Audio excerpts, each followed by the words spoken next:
All up here, look mate, all up the top. It's running absolutely beautifully. I come up the A1, come round off at Old Walton, and then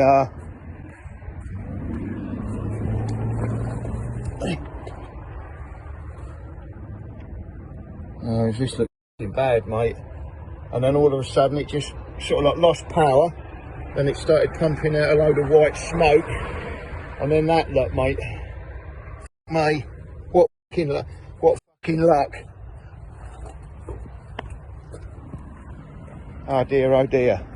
Now this is a bit of a weird impromptu video. I did say a couple of weeks ago about giving you a kind of a vlog about running a business, as well as trying to do the YouTube side of things as well. And yeah, we've just had a bit of a live situation. Van's broken down again, so I thought I'd just start filming and take you through exactly what I've now got to do, because the video that I was filming on the R32 that was supposed to go out today is now not going to go out today, because I'm now not going to be able to finish it, because I've got a broken down van that's now stuck at Peterborough, and I've now got to organise recovering it and replacing it, as well as then getting the deliveries done as well, organising all the breakdown. It's just absolute chaos. So yeah, I thought I'd just pick up the camera and talk you through the day that's now going to be, to be honest. There you go, phone already. So that was parts. Basically, RAC are with the Fiat now, and they think the turbo's gone. So basically, driver was driving to collect the car from Peterborough, and absolutely fine, no problems. Then all of a sudden, massive puff of black or white, I think it was white smoke, actually came out. It started running really rough. We put it into neutral, started coasting, and then it just cut out. Now it won't start, and it turns over really hesitantly. 1 second.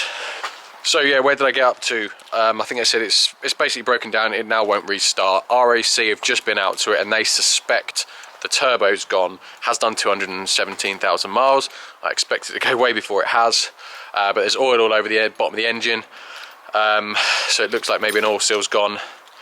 But yeah, a load of smoke out of it, now won't restart, so probably, yeah, I'm not too sure at the minute, but they are going to recover it back to here.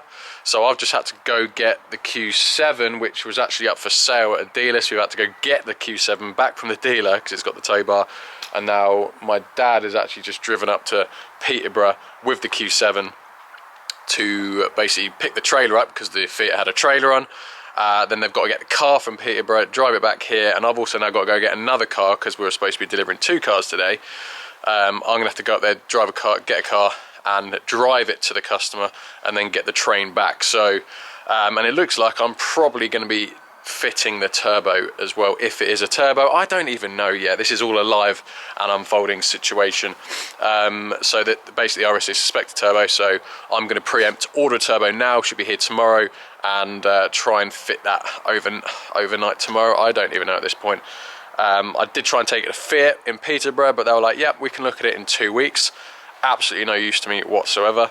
Oh yeah, that's what I was going to say as well. So I phoned up Fiat, and they wanted £1,400 for a turbo. Phoned up Motor Parts Direct, and they wanted £600 for a remanufactured genuine turbo. So obviously I'm going to go with the reman, less than half the price, and it comes with 2-year warranty as well. So we're going to go with that.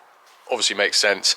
So now we just have to order it and pray that it's just the oil seal that's gone on the turbo and not the impeller or propeller shaft, because that would be could be catastrophic. But the engine does seem to be turning over, and there's no weird noises. But until it gets back here, I just won't know. So we're currently in calm before the storm, and I'm gonna have a coffee and some porridge, because Patrol have been, and now they've organised recovery, so now we're just waiting for recovery. Now I just want to give a massive thanks to CarVertical, because they've kindly helped in my hour of need and offered to sponsor today's video. Now you can actually check vans as well. So we're going to check my Fiat Ducato in this, and if we just bring it up here, look, we can see the report overview, and I've had it since brand new, so there should be no surprises. And there is actually one surprise, but it's a good surprise. But if we look here, we've got the chassis.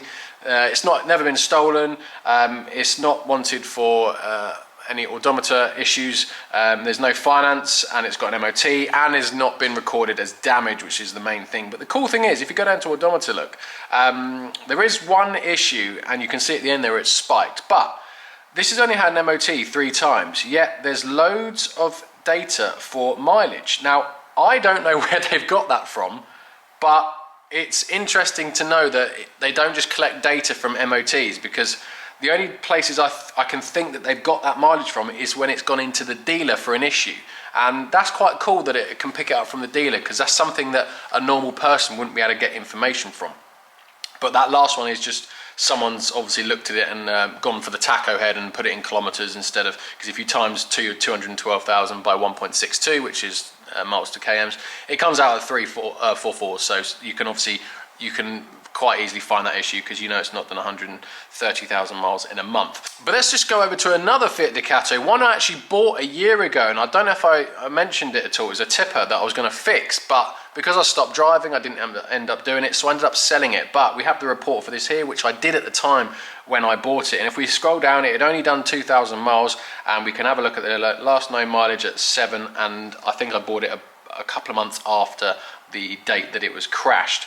So if we go down to damage, we can see here that this vehicle's damaged right off, and it was in December 2021, and I think I bought it in the January or February, and you can see category S. So it's not just for cars, guys, even vans CarVertical will do as well. So if you're looking to buy a work van or a van just to go around in, or maybe kit out, turn into a camper, make sure you use CarVertical, guys, and if you use my link in the description, it will get you 10% off. So a big thanks to CarVertical for sponsoring today's video. Now, it's probably worth pointing out, this isn't obviously, honestly, this is what today's going to be. Hello? Do you want to see if they really do need us to wait with the vehicle? Because I could be here forever. Yeah, that's a problem. The last time I was broken down, obviously I sat there for 10 hours, didn't I? And I ended up getting recovery myself. I don't have that number there, that's the problem. Have they contacted Rob at all? I think he got a message from somebody, yeah. So I don't know, if it's a mobile number, can he call them and ask how long? I don't know. I mean, what were you doing when you were sitting there like a plum? Absolutely nothing. You don't need to be there, do you? There's no reason for you to be there. No, me being here doesn't make any difference. No. Doesn't it? No, not at all. So I don't know how much I keep forgetting what I'm saying because the phone keeps bloody ringing. I don't know how much you're going to care about all this, to be honest, but I might as well just tell you the situation. So my dad is with the Fiat now awaiting recovery, because where we're picking the car up, we were going to deliver. It was only like 500 yards away. He's walked to pick up the car. He's driven it back to where the Fiat is, and now he's just waiting for recovery. But we need to get the car to the customer, so the recovery could be any time. As I said a minute ago, the last time I broke down, I mean, you just heard me on the phone there, the last time I broke down in my old truck, I put the call out to RAC at 7 AM, and by 5 PM I was still sat there waiting, and ended up even organising my own recovery, and sent them the bill for it, which they actually paid. So that's why I'm not really that confident that they're going to turn up anytime soon. So because obviously the Fiat's a beaver tail, and we tow a trailer, which means we can carry 2 cars at once. Obviously we're using a Q7 now to tow a trailer, which means we can only carry 1 car. So basically there's 1 car we now can't deliver at the moment, and we were today going from Peterborough, dropping one off at High Wycombe, and then dropping one off at Horsham, and then back empty. So now what I think we're going to do is load the High Wycombe car on the trailer, tow it with the Q7 down to High Wycombe. I've got to wait for my dad to get back here with the Horsham car, and then I'm going to drive the Horsham car to High Wycombe, and once he's delivered the High Wycombe car, he'll then put the Horsham car on the trailer, carry on to Horsham to deliver that as well, and I'm going to get the train back from High Wycombe. I think that's the best way of doing it. It means we can deliver both cars today. It means we don't let any customers down, and it's just the best way of doing it, because there's one thing I hate, is just letting customers down, because ultimately it just gives you a bad reputation and you just don't become dependable, and I hate that. So whatever we can do to deliver the car is what we do. So I think that's going to be our plan of action. So now I've just got to wait for the Horsham car to get back here so I can drive it down to High Wycombe. So I need to book a train ticket. So here is my Chariot, brand new Cupra Formentor. Actually, really nice cars these. I really do like these. So we're now driving this down to High Wycombe to meet the driver, who's now in the Q7 in a 1-car transport basically. Fiat, we've kind of abandoned it at the minute. It's in Peterborough, broke down, but the RAC man seemed okay with us not being there. It does say that they'll cancel your breakdown if no one is with the vehicle when you attend. I don't know why, it makes no difference. If anything, it makes, when I did recovery, it was easier if no one was there, because that meant you didn't have to worry about anyone else's safety. But they seemed okay. They keep messing around with the ETA though. They keep saying it started off at 11, now it's 1 o'clock, now it's between 1 and 3, so we could be here a week. So yeah, we've left it.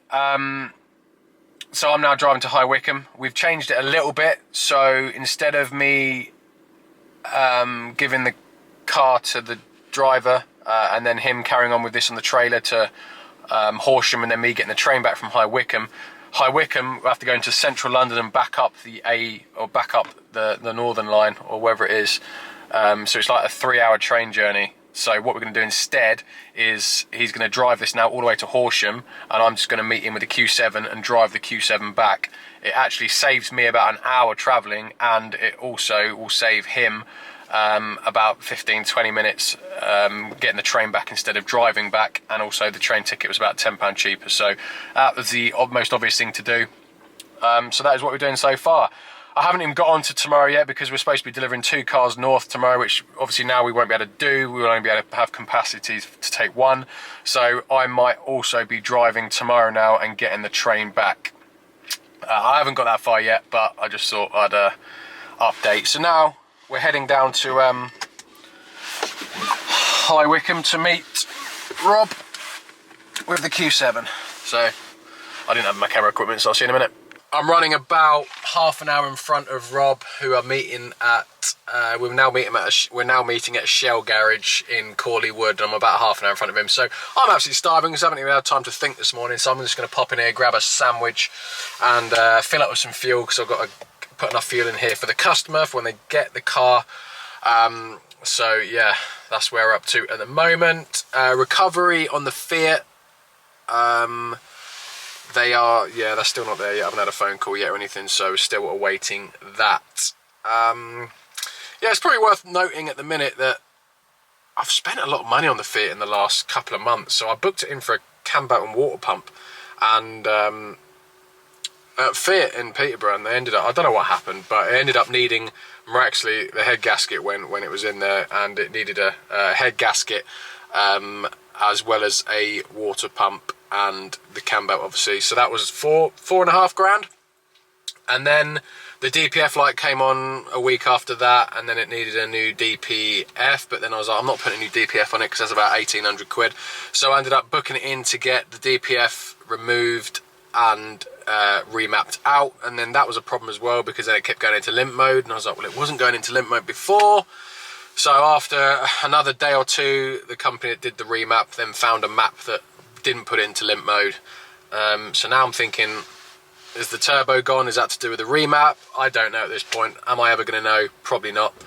I'm only probably going to know if in another 2 weeks the brand new turbo goes as well. So it's just yeah, it's been one thing after another with the old Fiat so far, but bless her socks, I've had her 5 years, done 220,000 miles nearly, and for the first 207,000 miles, all I had to do was fit a boost pipe and a set of injectors. So I can't really complain, because it's gone beyond my expectations, but I feel like now the catalyst is well and truly underway, and it's just one thing after another. So I'm going to go grab some food, and yeah, probably catch up at Corley Wood.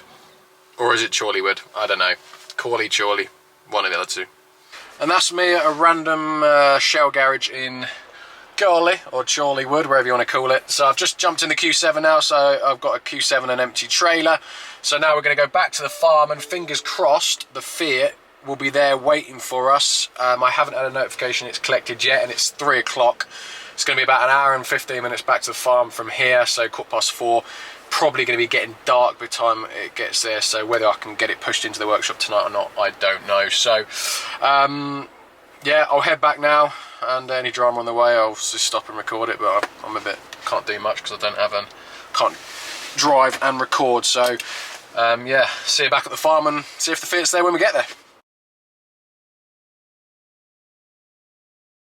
And yeah, I didn't get back till it was dark last night, so I had a very quick look, but I couldn't really see anything, so I've just left it until this... What is that just dripping out there? Is that... Oh, is that oil? Nice. Oh, I don't even know. Is that oil or water? No, I think that's just water. Yeah, as I say, so I didn't really have a look at it. I couldn't really see much. It was here when I got back. But, as I said, the RSC guy suspected turbo. So what we can see here, we've got our PCV valve. So there's loads of oil that's come out of that, which indicates obviously oil in the intake system. And also our intake flat motor there, we've also got a very small, must have a very small leak because there's loads of oil that's come out of that and gone everywhere too. So we've definitely got oil in the intake, which supports the fact that there was loads of smoke out of the exhaust. So yeah, turbo is looking like the main thing here. I can't see anything on the turbo itself exactly, but yeah, so best case scenario, oil still gone on the turbo, no other damage, so replace turbo, obviously get oil out of the intake system, job done. Worst case scenario is impeller has sheared, broken, snapped, bits gone into intake and into engine. Now obviously I can't and I don't want to turn this over in the current state, so we're not really going to know until we get the turbo off what the exact problem is. But yeah, it's going to be a fun one, so we're going to have to try and push this into the workshop. I'm now just going to pop out and grab the new turbo just so I can see how easy it is to change, because it looks like an absolute pig. But looking at the back there, I don't know if you can see it, it looks like the turbo's not part of the manifold. So if we can change the turbo without having to take the manifold off, that's obviously a massive plus. That'll make it a bit easier. But I'm going to go get the new turbo and then see exactly how it is looking to be replaced. So we managed to sort yesterday's deliveries. They both still went ahead. Today's deliveries not quite so much to plan. So there was 2 cars that were supposed to be delivered today, obviously both on the trailer and the transporter, but obviously now the Q7's gone on the trailer, which means there's 1 car that I haven't been able to deliver. So I'm going to have to go deliver that tomorrow morning, which is Saturday. Agreed with the customer, he's absolutely fine with it. He said actually probably better for him anyway, so that's good, but it means I've got to leave at 4 o'clock in the morning on Saturday, drive up to Newcastle and drive back with his part exchange. So it's not ideal, but again, as long as the customer gets their car, I guess that's the only thing that matters. And yeah, just goes to show, this is why I like running, I don't know if I've said it, this video is a mess, but this is why I like running new vehicles, because the breaking down aspect of it and the repair isn't the hard or the worst part. The worst part is the faff around working out then what to do, need to recover it back, need to then let the customer know, need to cancel any potential work that I now can't do going forward, let the customers down, and it's that is the really annoying and frustrating part, and which is why I prefer just to have a new vehicle, a lot more likely to not break down, and therefore just everything runs smoother, albeit at an additional monthly cost, but that cost is just worth it. For once I'm not the one doing the towing, or being the towee. I'm on camera duties. Right, we'll get her into the old workshop. This idea was much better than pushing, especially as it's all pretty much uphill into the workshop. To be fair, the Fiat don't weigh too much, it's less than 2 tonne, I think it's about 1.9 tonnes this one.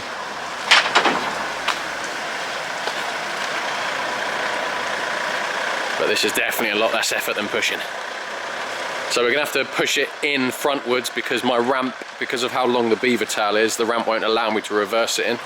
So we're going to have to just push it in frontwards, which isn't a bit annoying, but what we got to do.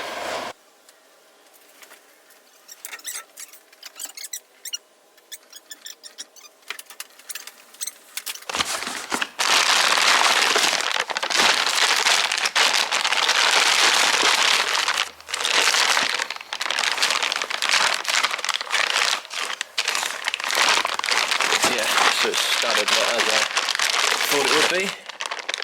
2 studs, 2 bolts. So we can begin to see the extent of the oil, because look, all up the back you can see just oil splats. I mean, horrific, everywhere. And also all there, look, all down the back there. And I think if we go around the other side, as I'm sure I've shown you already the clip, but oil all under the underside as well, all over the exhaust, look, everywhere. Now, as you've just seen from a few pictures I've just done, the turbo is right in there in the back here, and I think I'm going to be doing most of my work from here. So I am going to take the bonnet off, and I'm also going to try and take the wipers and the scuttle panel off here and remove this cabin intake where the pollen filter sits here as well, because I just need more access. So I think that's going to be my first port of call.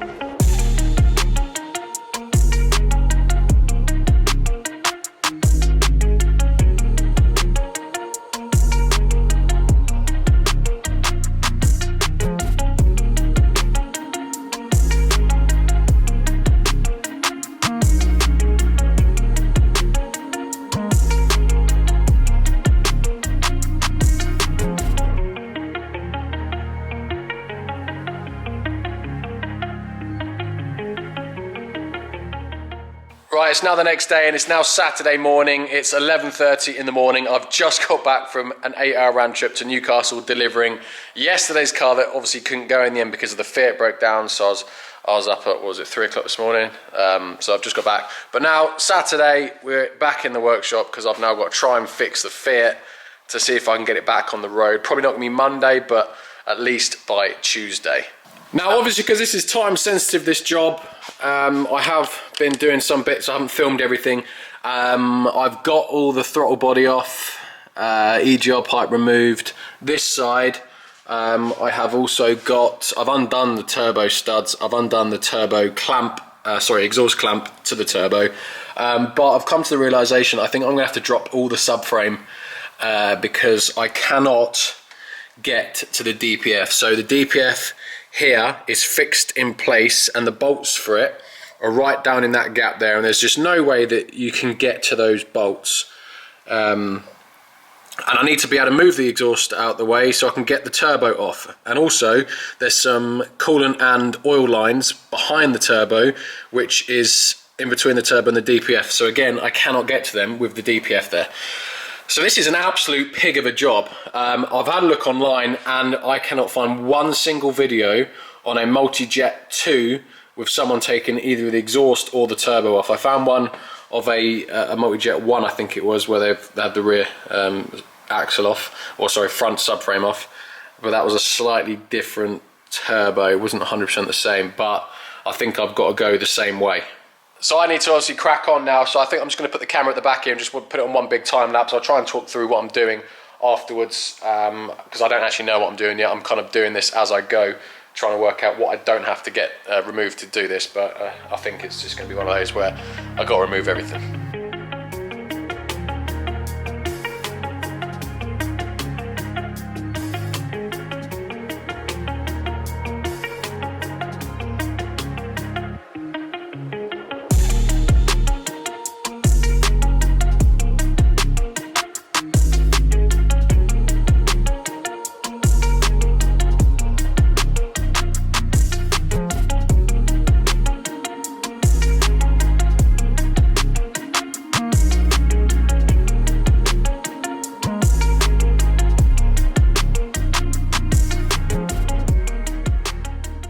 I mean, look at the state of me. I am literally absolutely covered, and I'm not even close to getting the turbo off, I don't think, yet, and I'm probably about 6 hours in.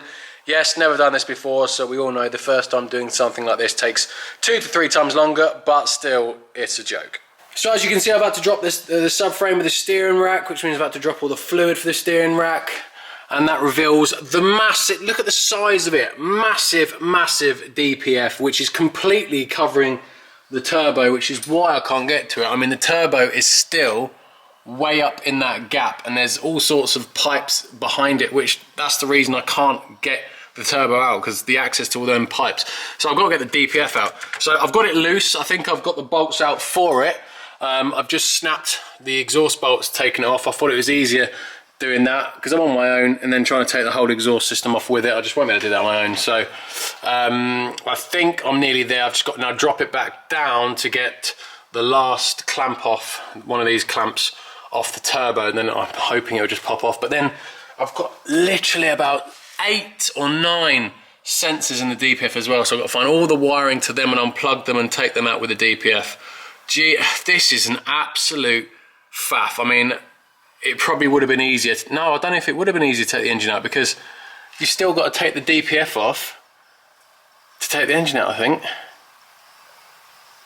I can't, no, maybe not. Might not have done, could have just undone it from there, I suppose. But to get, oh, I don't know. It's just absolute nightmare.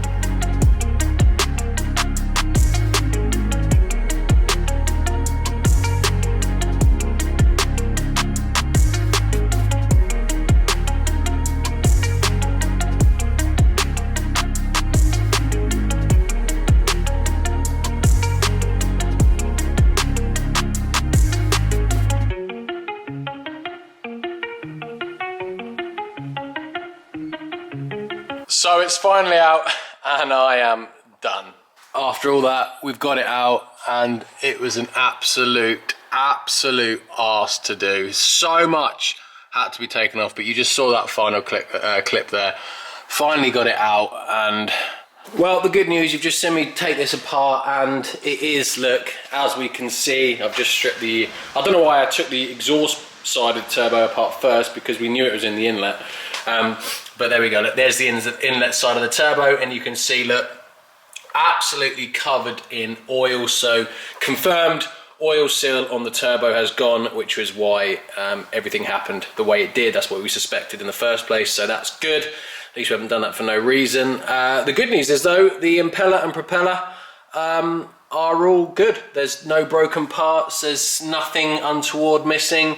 So the good news is there's no parts in the engine. It is just physically a oil seal that's perished and yeah, finally given up the ghost. So luckily this isn't going to impact Monday at the minute, because there's only one car to deliver on Monday, but the Q7 can do that with the trailer. So it looks like I've got to now put this all back together on Monday, because it's now Saturday at, I don't even know what the time is, 5 to 5 on a Saturday evening. So it's been 6 hours today, pretty much 5.5 hours today.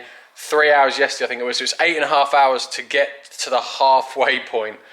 But yeah, absolutely ridiculous. I think there's no doubt that the engine was supposed to come out, engine gearbox out to do this. I just can't see how that will be any slower than what I've just done, because it was absolutely ridiculous. So that's going to be the end of this video, guys. I'm going to put it back together, and if anything different happens, or it hasn't fixed it, I will of course let you know.